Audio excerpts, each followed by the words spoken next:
Este día vamos a hablar de lesiones más comunes en el básquetbol. Lo primero que tenemos que entender al respecto es que tenemos que sacarnos de la cabeza que el básquetbol es un deporte para cierto tipo de personas. Lo que sí tenemos que entender es que quien lo practica son dos grupos de personas básicos, los hombres y las mujeres. Las lesiones relacionadas con todas las prácticas deportivas empiezan desde ahí. Lo primero que tenemos que saber es la diferencia anatómica entre los dos géneros, porque cada una de sus anatomías va a inferir en el tipo de lesiones que se puedan sufrir. En el caso particular del básquetbol, es de suma importancia conocer la anatomía, porque las estructuras que más se utilizan, que son los miembros inferiores, que son el soporte, la fortaleza y bastante de la agilidad que se usa en esta práctica, son anatómicamente distintos. Les voy a ir mostrando algunas imágenes, no es una presentación, quiero que vean solo algunas imágenes que nos van a servir.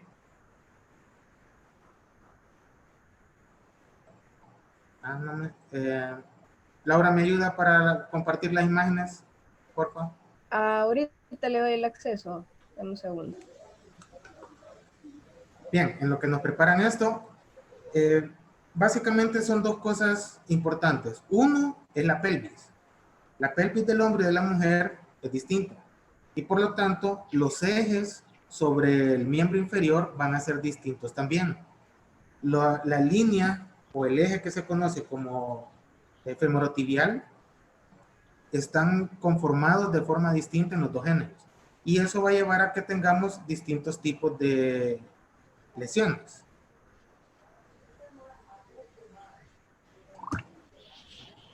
Ya tiene el acceso, Doc. Ahí solo le da share screen. Yeah. Vean esto primero. En la anatomía oseomuscular, pero principalmente oseoarticular, pueden ver dos estructuras, dos formaciones en distinta alineación o alineamiento. Vean cómo la pelvis de la mujer hace que la curvatura de su cintura sea un poco más ancha en el centro. Y eso va a hacer que la articulación coxofemoral, que es donde el muslo se une a la cadera, sea en un rango más amplio. Entonces, al tener esto, la estructura de la pierna en sí, toda completa, va a generar cargas distintas en cada uno. Entonces, desgraciadamente, esta anatomía provoca o produce que la mujer sea más susceptible a lesiones relacionadas con los deportes de velocidad, cambios de ritmo y salto, como obviamente lo que estamos discutiendo ahora. Este tipo de lesiones van a ser más frecuentes, sobre todo en el área de la rodilla y la cadera particularmente. Ya vamos a hablar más adelante sobre las lesiones en sí. Ahora, esta condición anatómica va a hacer que la práctica se vuelva un poco distintiva para cada género. Es decir, cada uno va a tener una condición particular que lo va a llevar a una práctica particular. Por lo tanto, deberíamos saber cómo entrenar a cada uno. No va a ser lo mismo el entrenamiento en un hombre que en una mujer. Espérenme que me perdí. Laura, ¿me ayuda, porfa? Se me perdió la imagen. Ahorita, cuando le da share screen, ahí le va, si ya, primero que nada, quizás debería de tener abierta la imagen en el editor de imágenes de la computadora. Quizá. Pero... ya entendí, ya. Ajá. Ya lo encontré. Okay. Bien, entonces, como cada género tiene una anatomía distinta, cada género debería tener fortalezas distintas. No debemos orientar la misma práctica para los dos géneros. Suena un poco sexista, pero es una cuestión de salud y cuidado. Es decir, no es una cuestión social, sino que es una cuestión de potenciación de capacidades. En el hombre, la misma anatomía genera que sus lesiones estén más concentradas en la rodilla y en el tobillo. Ahora, dentro de estas lesiones, las más comunes en los dos géneros sí suelen concentrarse en las rodillas. Sin embargo, con la continuidad de la práctica y con el uso del tiempo, cada uno va a tener lesiones más peculiares por su género. En el caso particular de las mujeres, en esta situación hay que ahondar sobre un punto extra, y es la situación de la capacidad de procreación. Una mujer que ya ha tenido embarazos a término y que ya ha tenido hijos, ensancha aún más la articulación de la cadera, lo que todavía amplía el rango de formación del eje femorotibial, generando todavía más susceptibilidad a las lesiones. Entonces, desde esa perspectiva también tenemos que ir enfocados, es decir, todos sabemos que la práctica deportiva no debería ser una limitante para el desarrollo de una vida social activa. Entonces, este tipo de condición peculiar, sobre muchas otras en este deporte peculiar, va a generar una susceptibilidad a cierto tipo de lesiones. Entonces, teniendo eso en mente, tenemos que ver también que en este caso, vean además dónde termina el eje femorotibial, que es sobre la articulación del tobillo.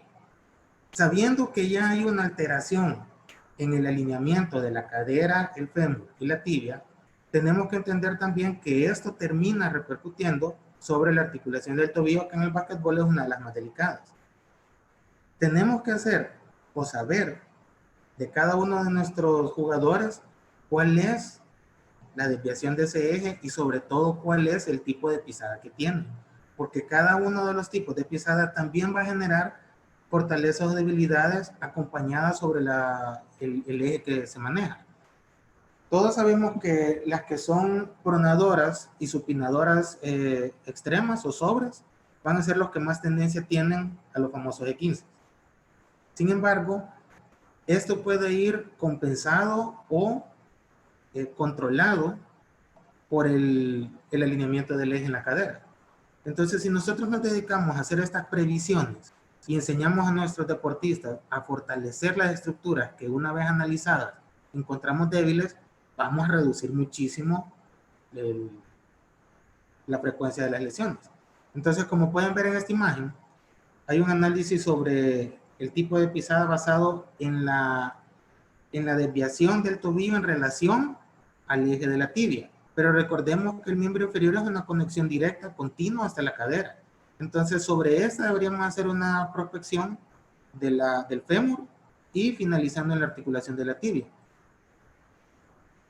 A mí me gustaría saber, o por lo menos que tuvieran una idea mental de cuántas veces han visto que hagan este tipo de pruebas a la hora de las prácticas o de las selecciones. Aquí generalmente es, podés rebotar, podés pasar y podés tirar, ya estás en el equipo. Entonces, recuerden que la medicina, como propósito elemental y primario, es la prevención. Y en la medicina deportiva debería ser todavía más preventivo que en otras situaciones. Por eso, como ustedes saben, en otros clubes deportivos, así como en el fútbol, hay clubes famosos en básquetbol, hacen este tipo de pruebas antes de las selecciones. Sabiendo cuáles son las debilidades, se prevén las lesiones y se potencia la mejoría sobre cada uno de los jugadores.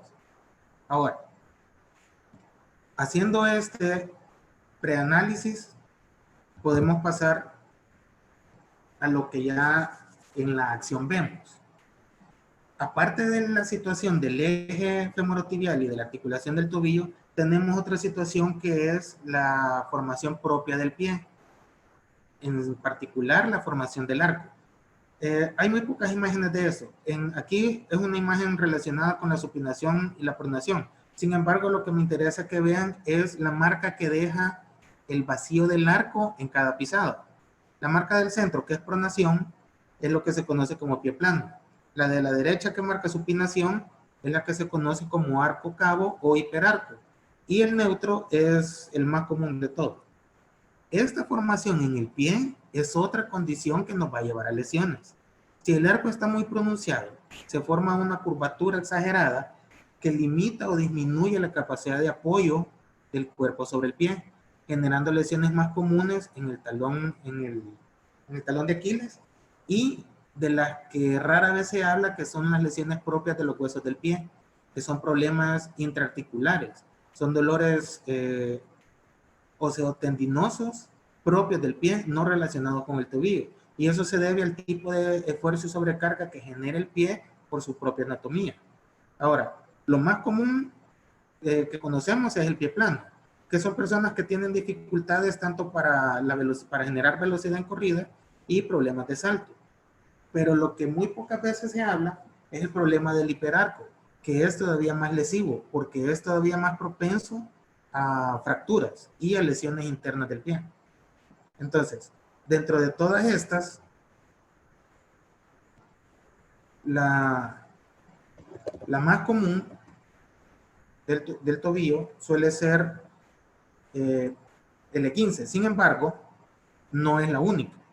Y los E15 tenemos que recordar que se pueden dar también solo en la estructura interna del pie. Es decir, no necesariamente involucrar toda la estructura, sino pueden haber E15, por ejemplo, en las falanges y en los metacarpos.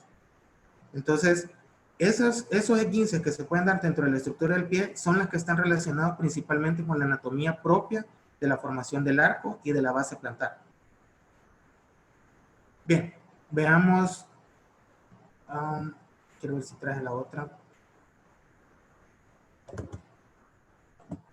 Veamos ahora esto. Vamos a agrandar. Estos son un estudio aproximado de cuáles son las lesiones más comunes en el baloncesto. Como les dije, la más frecuente es la del tobillo, porque es quizá una de las estructuras que más sufre con los cambios de dirección, los arranques y los saltos. Sin embargo, pueden ver que la segunda está más relacionada con la rodilla. Ahora, todos los que hemos practicado basquetbol en algún momento, creo que sería pecado decir que si jugamos más de 3 partidos, por lo menos que deberíamos haber sufrido es un 15 grado 1 en un tobillo. Ahora, el problema está en que la frecuencia de las lesiones no está relacionada en sí con la práctica, sino que está relacionada con la debilidad de cada uno. Como pueden ver, el E15 de tobillo tiene una frecuencia entre el 13 y el 25%. Sin embargo, el E15 del dedo de la mano puede llegar hasta el 17%, superando el del tobillo. Pero otro dato importante es el evento de la lumbalgia y el de la tendinitis rotuliana o condropatía rotuliana. Aquí vamos a hacer un paréntesis relativamente largo. Primero, aunque sabemos que la mayoría de estructuras que se lesionan en este tipo de deportes son las estructuras blandas, entendiendo por esto los tendones y ligamentos, tenemos que recordar que el desarrollo de la patología tiene múltiples factores. Estamos mal acostumbrados a creer que solo los eventos agudos son los que nos llevan a lesiones de la práctica. Las lesiones agudas son las que se dan durante la práctica o inmediatamente durante las primeras 48 horas posterior al evento. Entonces aquí vamos a encontrar inmediatas todos los tipos de contusiones. En las horas posteriores al evento, la mayoría de esguinces y tendinitis. El problema aquí se vuelve una cuestión de educación deportiva. Creo que todos o muchos de los que están aquí, veo varios que son entrenadores, ya los conozco, los he visto. Creo que la mayoría nos hemos enfrentado a la situación de que el deportista no dice la lesión con tal de seguir jugando. Y eso hace que la lesión pase de la fase aguda a la fase crónica. Y aquí es donde tenemos el mismo tipo de lesiones, pero por un periodo más largo de tiempo. Y entonces la condición de desarrollo también varía, porque no es lo mismo tener una lesión producto de un golpe que se debe resolver o atender inmediatamente, o a estar teniendo una sobrecarga en un ligamento o en un tendón que ya está inflamado por un evento agudo, pero que se sigue forzando durante periodos largos de tiempo. Entonces, aquí es donde muchos vamos a reconocer la típica historia de los deportistas que dicen, no, pero ya me siento bien, o el dolor no es tan fuerte, o no, si usted me conoce, yo aguanto. Todas estas frases que hemos oído, lo único que van a hacer es cronificar una lesión que ya está desarrollada. Entonces, tenemos que diferenciar esta situación. Primero, la fase aguda de las lesiones son las primeras, del primer momento del incidente hasta 72 horas como máximo. Eso es la fase aguda. Todo tipo de lesiones que se presenten durante este tiempo tienen que atenderse de manera inmediata y tienen protocolos distintos. Pero básicamente, en el protocolo de atención de la fase aguda, vamos a encontrar lo que, bueno, aquí veo varios conocidos. ¿Recuerdan lo del método Price, que antes se conocía como el método Rice? Les voy a compartir esto ahora. La evolución del tratamiento ha llegado a esto. Originalmente, o hace algunos años, un par de décadas, el protocolo de una lesión aguda se conocía como RICE, que era Rest, As, Compression y Elevation, que era descanso, hielo, compresión y elevación. A este protocolo, hace un par de años, se le agregó la P y el método se convirtió en PRICE, que es protección como fase inicial. En la actualidad, el protocolo más reciente desarrollado se llama POLICE, por su acrónimo en inglés. En este caso se mantuvo la P por protección, pero se cambió el descanso por la O y la L, que es Optimal Load, que es carga óptima. Esto hace referencia a que en la fase aguda de la lesión, los nuevos protocolos de tratamiento indican que hay que empezar lo más pronto posible la actividad física.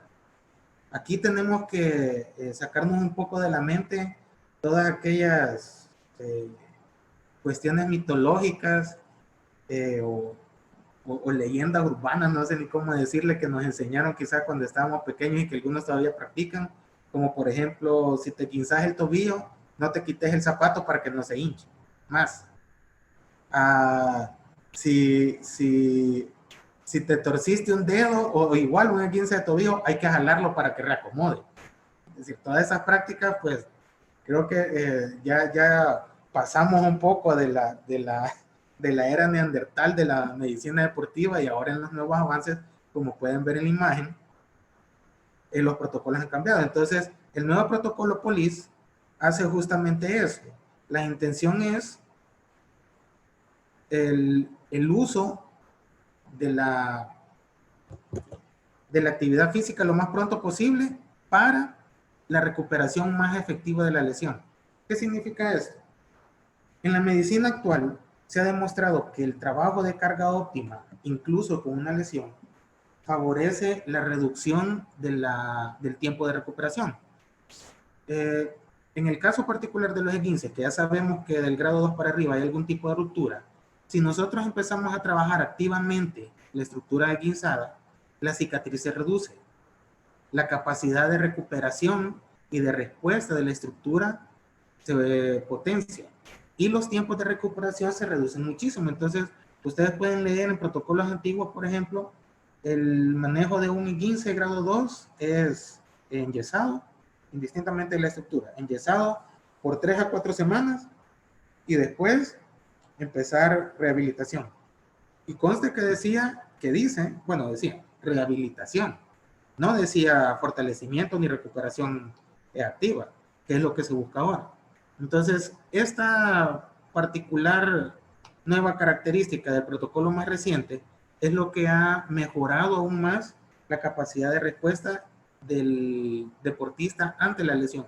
El resto se ha mantenido, la necesidad de hielo y la necesidad de compresión y elevación en los casos más severos. Ahora, recordemos que estamos hablando de la fase aguda. No hemos superado las 72 horas. Todos estos protocolos se tienen que mantener desde el momento del incidente hasta un máximo de 72 horas después. Ahora, veamos cuál es el truco de la aplicación del hielo. El hielo es una de las cosas más impresionantes que se usa en la medicina deportiva y muy poca gente le tiene fe. Y el peor de los casos es que muy poca gente lo sabe usar, y eso nos incluye a muchos. Creo que más de alguno ha cometido alguna vez el error gravísimo de decir, bueno, yo me acuerdo que me dijeron que me pusiera hielo, me voy a poner hielo. No voy a levantar, ¿no? Y se aplican el hielo y se lo dejan hasta que el pedazo de hielo se derrita. No le preguntaste a él como a qué horas iba a pasar. Doc, un momento, por favor, cerrar los Pero micrófonos. ¿en qué la vamos a recibir? Pero también, En doctor, este bus. ahí donde Por están eso. los participantes, usted Vaya. puede cerrar el Me voy. micrófono. Ah, sí, no los logro ver a todos, me pone dos pantallas. Sí, aló. Quiero ver. De momento parecen todos cerrados, menos el que se está conectando. Bueno, vamos a Ciérrelo. continuar. Vaya viejo, vaya, ahí estamos. O se lo cierra individual a él. Rubén ¿Qué onda? Abarca. ¿Te vas a conectar o no? No sé quién es. Rubén Abarca, por favor, cierre su micrófono. Rubén Ya. Abarca. Ya. Bien, Ok. entonces, les decía, el problema de la aplicación de hielo. Muchas veces las personas creen que ponerse hielo es ponerse una bolsa de por lo menos 1 o 2 litros de hielo y dejar el hielo que ahí se quede hasta que se vuelva agua y amanecer en medio de un gran charco con el mismo dolor y la misma inflamación. El protocolo de la aplicación de hielo es un protocolo que en medicina se conoce como crioterapia. Ese es un protocolo específico y hay que seguir las normas como para todas las demás cosas. En el caso particular de la crioterapia, tenemos que seguir la siguiente indicación. El hielo se debe aplicar sobre una lesión no sangrante, es decir, una lesión que no demuestre un hematoma o una equimosis, que es el enrojecimiento inmediato. Se debe aplicar de 15 a 20 minutos máximo, con descansos de tiempos iguales y en una repetición de 2 a 3 veces. Es decir, 15 minutos con 15 descansos y se repite a 3 rondas. Esa es una sesión de crioterapia. Eso se debería repetir 2 o 3 veces al día en la medida de lo posible. Si la lesión, la inflamación de la lesión es mucha y el dolor también, y aún así no hay evidencia de equimosis de hematoma, se puede extender hasta 20 minutos, pero no más. La diferencia es que si la lesión presenta sangramiento de algún tipo y se extiende los 15 minutos, la segunda fase de la crioterapia es, por irónico que le suene, una vasodilatación. En la primera fase, que son los primeros 15 minutos, se genera una vasoconstricción. Eso disminuye el aporte sanguíneo a la lesión, disminuyendo el aporte de células inflamatorias sobre el daño, reduciendo el tamaño de la inflamación. Pero si ustedes mantienen más tiempo la aplicación del hielo, los vasos como respuesta secundaria se empiezan a dilatar y eso incrementa el aporte sanguíneo, llevando todavía más células de protección, lo que incrementa la respuesta inflamatoria. Entonces, quiero que eso les quede bien claro. En la fase aguda, cuando es crioterapia, 15 minutos con 15 descansos a 3 rondas, o si no es sangrante, hasta 20 minutos, igual 15 descansos y repiten hasta 3 rondas. Eso es una sesión. Esas sesiones se pueden repetir de 3 hasta 5 veces en el día, dependiendo de la accesibilidad que tengan. Aparte de eso, como pueden ver en el protocolo, vamos a tener que usar algún tipo de protección. Aquí es donde muchos también entran en conflicto, porque la protección hace referencia muchas veces a algún tipo de compresión, que como pueden ver más abajo también es parte del nuevo protocolo. Realmente es correcto en los dos casos.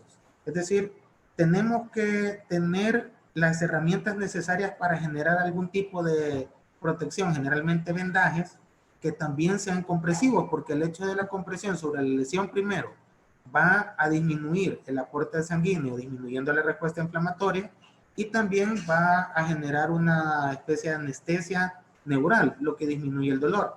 Y la parte de elevación, como estamos hablando del básquetbol para miembros inferiores, lo ideal es que el sujeto esté sentado con un banco enfrente y el miembro inferior elevado a la altura de la cadera. No es como algunos me dijeron en la clase, como que es fase de balletista, no es de levantar el pie sobre la cabeza. Bien, atendiendo ese protocolo, nos quedamos con la nueva ideología de la recuperación física, que es el protocolo POLIS, que es lo más reciente. Y recordándoles que de eso lo más importante es esto, la carga óptima. Ahora, la idea de todo esto es que entre más rápido resolvamos la fase aguda, menos riesgo vamos a tener de cronificar las lesiones. El problema de las lesiones crónicas es que se vuelven funcionales. Es decir, una lesión aguda que parcialmente se resuelve le va a permitir al deportista seguir haciendo sus prácticas. El problema es que, como dije antes, va a seguir utilizando estructuras en sobrecarga, lo que lo va a llevar a tener problemas crónicos a largo plazo. ¿Qué es lo que vamos a ver en estos sentidos? Dos cosas principalmente: problemas de sobreuso y sobrecarga, y el principal de ellos es la artrosis, que no es más que el desgaste de la articulación por el uso, y las tendinosis, que son todas aquellas tendinitis que no se resolvieron y que la inflamación se mantuvo, y aunque permite la ejecución de ciertos movimientos, no se resuelve y el tendón permanece crónicamente inflamado. Ahora, el problema en esta situación es cómo atender cada una. Desgraciadamente, la mayoría de lesiones crónicas van a tomar más de algunos meses en aparecer, pero se vuelven más serias que las lesiones agudas. En las lesiones agudas, como dije antes, resolvemos el problema en menos de 72 horas, hacemos la fase de recuperación y nuestro deportista está ya listo para continuar. El problema de cuando se cronifican es que una vez encontramos lesiones crónicas, los periodos de recuperación siempre son más largos y los tratamientos siempre son más complejos. Aquí no estamos hablando de la aplicación de hielo. Aquí pasamos a la fase más inmediata de las lesiones crónicas, que sería pasadas las 72 horas, pero todavía dentro de las primeras 2 semanas es que vamos a usar lo que se conoce como método de contraste, que es la aplicación de frío y calor. Y para los que ya estuvieron en mi clase, recordatorio.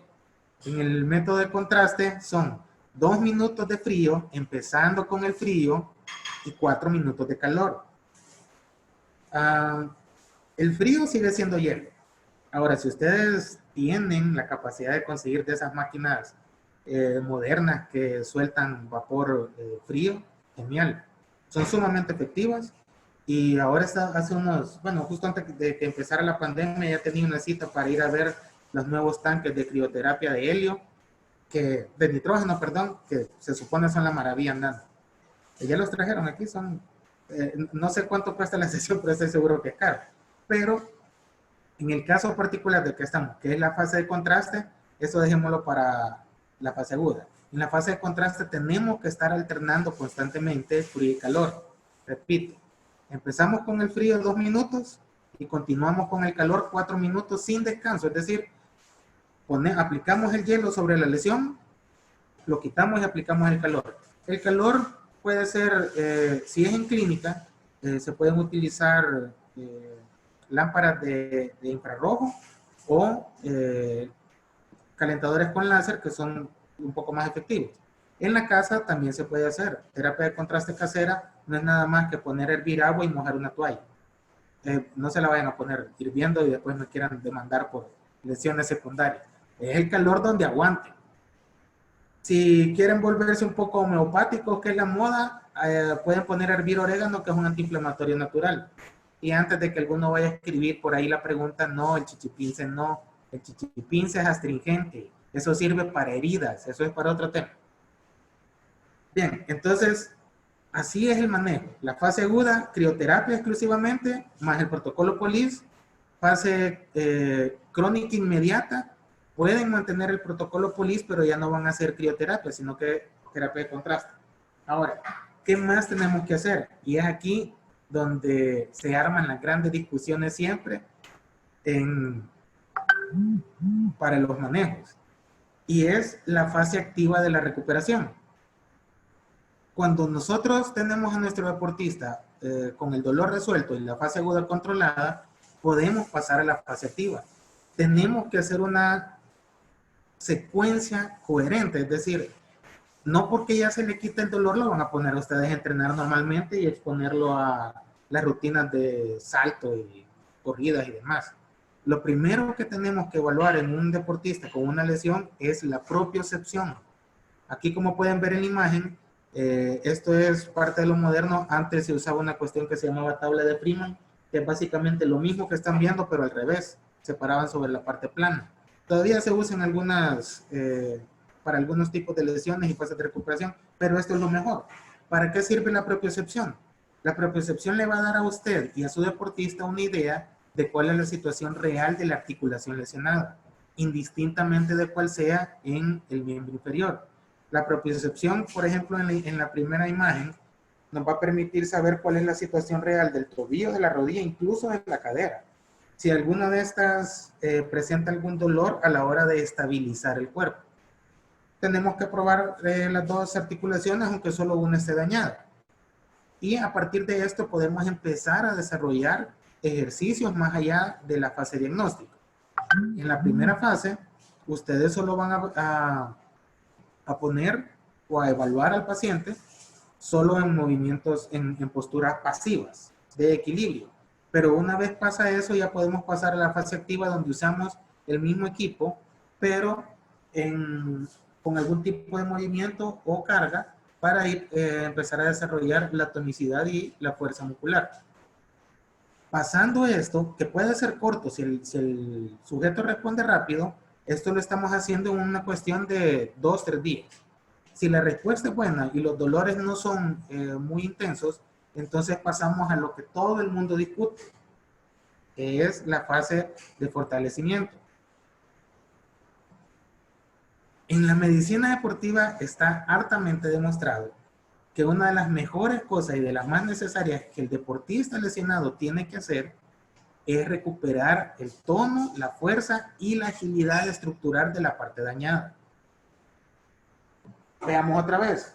Recordemos que las estructuras o las lesiones más comunes en el básquetbol están en la rodilla y en el tobillo. Lo peor que podemos hacer en estas situaciones es pedirle a nuestro deportista que se recupere en reposo.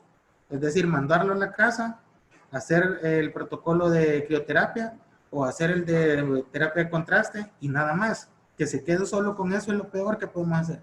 Entre más tiempo pase el deportista sin actividad, más grande se hace la cicatriz en una ruptura, más pérdida de masa muscular y de tono muscular y sobre todo más pérdida de la capacidad de fibras musculares en respuesta.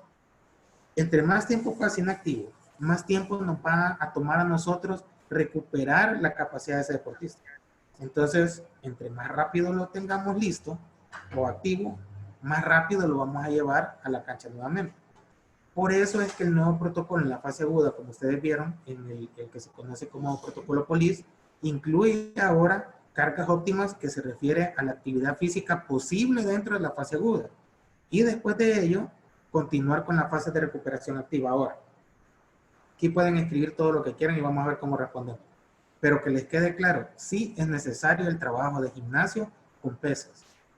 Ese otro también mito que se tenía de que los deportistas de prácticas de agilidad, como el basquetbol, el voleibol, el fútbol y todos esos, que si van al gimnasio se hacen lentos. Mentiras. Eso es una rotunda mentira. Si usted es lento porque ya es lento y lo que necesita es desarrollar agilidad y velocidad. Pero tampoco es que van a mandar a un basquetbolista a hacer pesas como un físico-culturista. No es esa la intención. Lo que tienen que hacer es aprender a desarrollar rutinas de fortalecimiento específicos para cada lesión aplicadas a cada deporte. Por ejemplo, no va a ser lo mismo que ustedes quieran recuperar a un nadador con una lesión en una pierna a que quieran recuperar a un basquetbolista con una lesión en una pierna. Aunque las dos estructuras son las mismas, las recuperaciones van a ir orientadas a diferentes necesidades. Por ejemplo, el nadador va a requerir más fuerza por la patada. El basquetbolista va a necesitar primero recuperar la capacidad articular. Entonces, nuestros diseños de recuperación tienen que ir orientados en ese sentido, sin dejar de lado la parte del fortalecimiento muscular y sobre todo el desarrollo físico. Como siempre he dicho, en este país olvidado del Señor, donde muchas cosas se dejan para otros momentos o no se creen eso, los que ya son entrenadores de cualquier deporte van a entenderme bien cuando les digo que aquí es rarísimo el entrenador que está compaginado con su preparador físico y entre los dos diseñan una rutina de fortalecimiento específico para la práctica en un gimnasio. Los que, bueno, los que ven fútbol o los que estudiaron ahí en la UAS, en cualquiera de sus universidades donde han visto prácticas, han visto esos entrenamientos con pesas, y hago hasta el gesto para que se vea en la cámara, con pesas donde hacen un ejercicio que uno no sabe si solo es para salir en la televisión o para que no se oxiden las máquinas, no sé.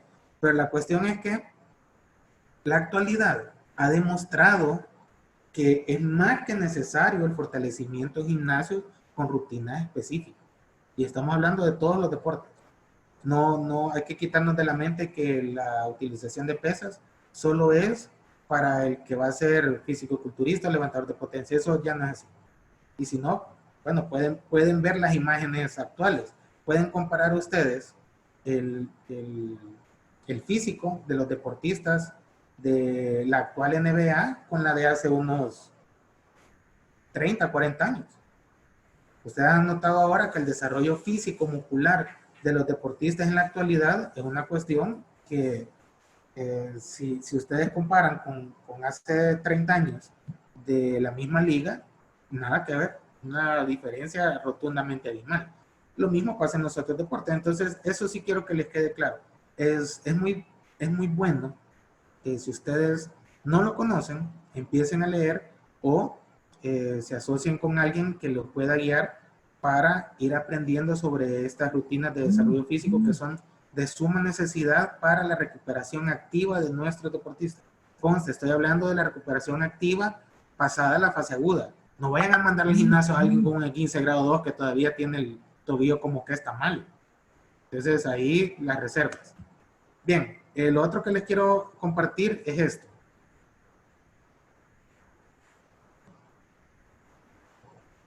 Aquí habíamos visto, aquí disculpen que se ve borroso, creí que era otro tipo de archivo, pero ni modo.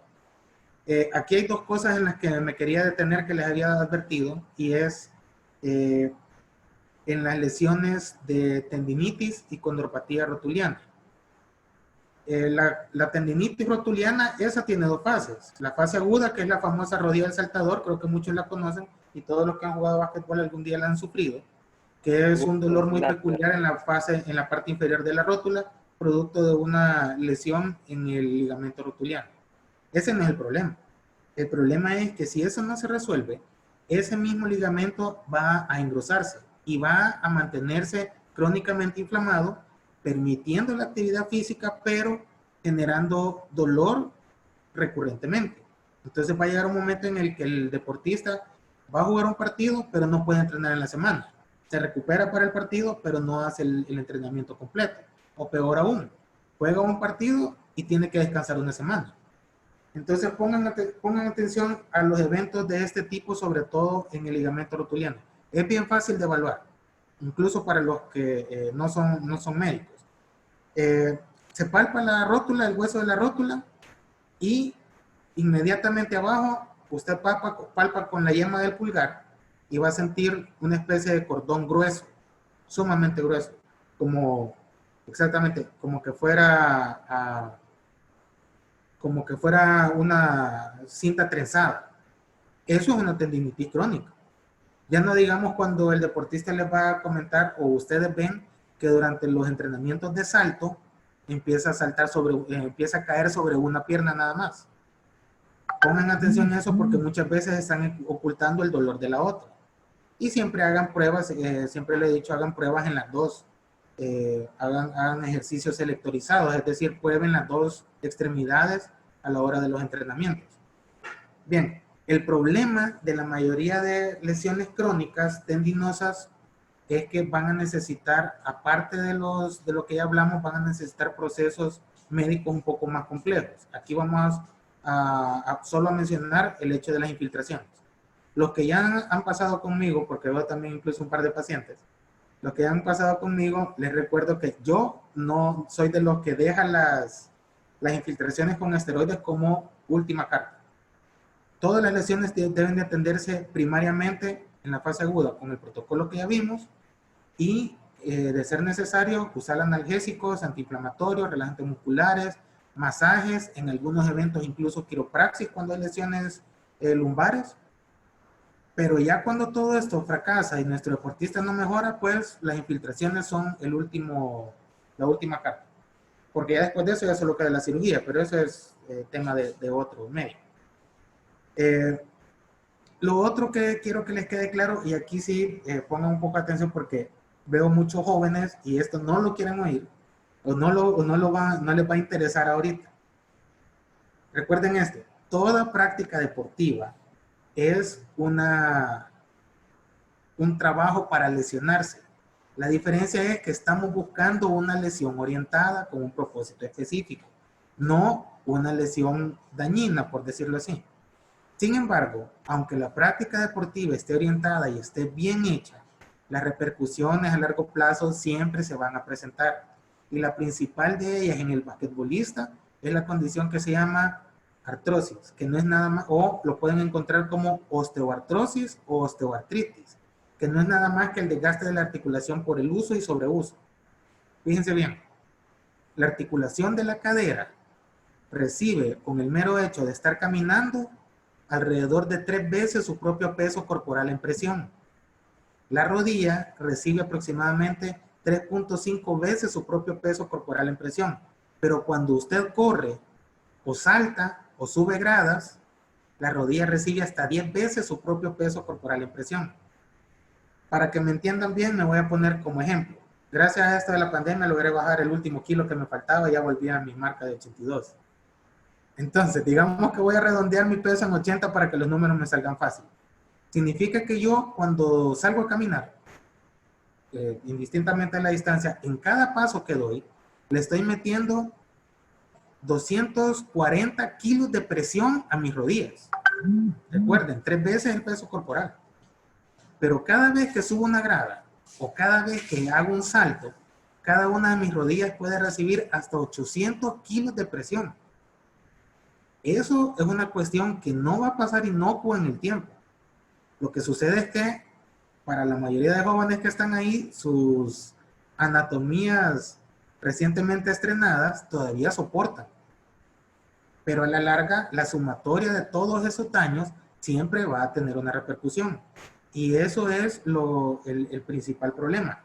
Ahora, yo he estado viendo en la actualidad, para los que ya han sido mis pacientes, siempre les hago este comentario, que he tenido muchos pacientes jóvenes menor de 25 años con problemas de artrosis, cuando en la teoría refiere que es un problema que se debería ver arriba de los 40 años.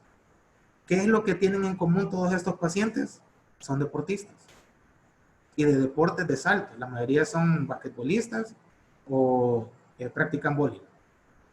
Entonces, ahí es donde entra lo que acabamos de hablar, la necesidad de fortalecimiento específico con intenciones de protección y recuperación. Entre más fuerza tenga el músculo, menos carga recibe la articulación. Y conste que digo fuerza, no volumen. Son dos cosas distintas. Usted puede hacer ejercicios específicos de fortalecimiento muscular con pesas y máquinas en gimnasio sin necesariamente generar mucho volumen. Así que ahí la diferencia. Bien, y para ir cerrando, ¿cómo vamos a atender estas lesiones a largo plazo? O más adelante, una vez recuperadas. Bien, aquí un par de cosas nuevas. En la actualidad tenemos a disposición una serie de aparatos y aparatajes que son altamente efectivos y altamente ergonómicos. El que tienen en pantalla es una especie de arnés de tobillo. Técnicamente funciona como una tobillera, pero si ustedes ven bien en la imagen, ven que debajo del pie tiene que estar pasando una banda. Esa es una banda de soporte de arco. Como pueden ver en la contraparte, en la parte del fondo, esto genera una compresión doble para corregir esta situación. Este tipo de arnés le permite generar una compresión tanto para el pronador como para el supinador. Como pueden ver, tiene un doble anclaje que genera una estabilidad en el tobillo, dándole mayor soporte. Y el material es sumamente delgado, es decir, se puede usar incluso con el calzado deportivo. También les traía esto, es otra versión. Esta es más que todo para los problemas de esguince. Genera mayor estabilidad en el tobillo, da mayor resistencia, mayor fuerza y mayor estabilidad. Yo sé que algunos de los que están viendo esto, que recibieron clases conmigo, están pensando en los vendajes funcionales. Ya vamos a hablar de ellos, tranquilos. Vemos este también, que es de suma utilidad para esta práctica. Este es el famoso soporte rotuliano. Este es el que se usa muchísimo para la rodilla del saltador. Es bastante sencillo. Es un arnés simple. Alrededor alrededor del ligamento rotuliano va poniéndose sobre el polo inferior de la rótula. Esto genera compresión sobre el ligamento, haciéndole descarga, permitiendo la actividad física con menos dolor y mayor soporte. También esto es de los nuevos, esto es un doble soporte de rodilla. Esto es para cuando hay lesiones de los dos ligamentos de la rótula, del superior y del inferior, o cuando además tenemos una rodilla del saltador con problemas propios del tríceps femoral.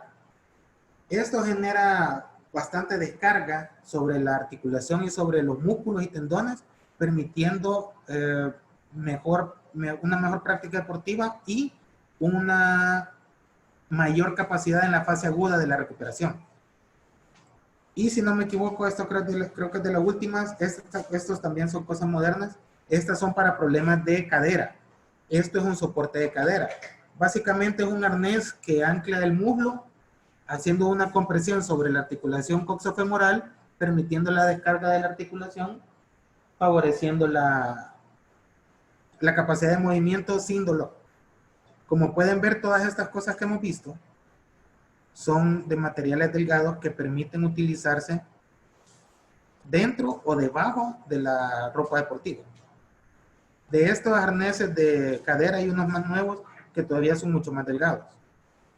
Ahora, esto es como la fase de mantenimiento, ya cuando hemos recuperado a nuestro deportista, pero hay que cuidarlo por un periodo prudencial. No vamos a estar seguros de hasta cuándo es necesario.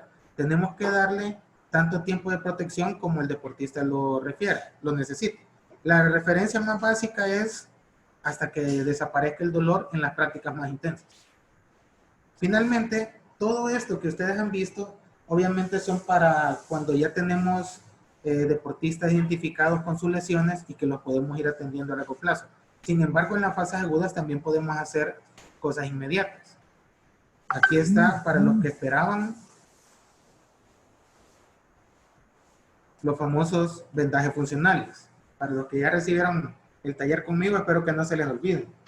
Estos se pueden hacer durante la práctica. Estos son para lesiones menores, pero que pueden generar dolor. Un 15 grado 1, una distensión tendinosa, una tendinitis por contacto directo, una contusión. Hay diferentes tipos de vendaje para diferentes estructuras propias para cada una de las lesiones que se pueden encontrar. Y todo esto se pueden hacer en el momento. Las más complejas, que son de rodilla, como esta que ven en la imagen, toma, una vez se tiene práctica, no toma más de 5 o 6 minutos hacerla, es decir, no es una pérdida de tiempo mayor. Y les permite mantener a un deportista dentro de la práctica del evento sin arriesgarlo a una lesión mayor. Ahora, para esto obviamente hay que preparar esas habilidades también, o mantenerlas en uso para los que ya las saben. Y recordar también que tenemos que saber identificar los tipos de lesión para saber cuál es el mejor tratamiento. Tenemos que recordar y mantener siempre presentes aquellas características más comunes de las lesiones más peculiares o más frecuentes que vemos para tenerlas a la mano, para tener a la mano nuestras herramientas y saber qué hacer. Les recuerdo, para ir cerrando y dar tiempo para las preguntas, les recuerdo, la fase aguda, el nuevo protocolo es el protocolo POLIS, que ha incorporado la actividad física más pronta dentro de la fase de recuperación aguda. Los insto a que vayan a leer un poquito de eso. No es una cuestión tan disparada ni complicada. De hecho, para los que ya tienen en mente el método Price, esto se les va a hacer sumamente fácil porque solo incorporar además cierta actividad física con cargas óptimas. Luego, si con la fase aguda no se recupera, recordemos que en la fase crónica, lo más importante es la fase inmediata posaguda. que es la terapia de contraste, frío y calor.